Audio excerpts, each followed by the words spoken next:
How to upload photos to Google Drive and share a link on mobile. Hey everyone, welcome back to the channel.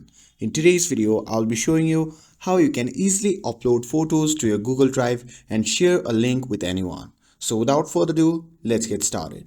So first thing first, open the Google Drive app on your phone and make sure that you're logged into your account. And once you have opened the app, simply tap on the plus icon shown in the bottom right side of the screen. And from the pop-up menu, simply tap on Upload. Now you'll be prompted to the page where you need to select the photos and videos. So simply choose the photo to upload, and in this page you need to set your location, account and file name. And once you're done with that, simply tap on Upload. And once you do that, your photo will be added to your drive.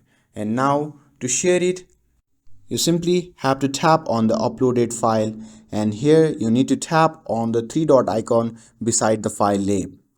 And if you want to share it directly to somebody, you can simply tap on share button. But if you want to share a link, you can simply tap on the three dot again, and from there tap on copy link. And you can simply paste the link of this file with anybody whom you want to share this via WhatsApp, email or any other social media app. And that's it. That's how you can upload photos to Google Drive and share a link on mobile. With this, if you found this video helpful, then don't forget to like, share and subscribe to get updated for more videos. Thanks for watching, and I'll see you in the next video.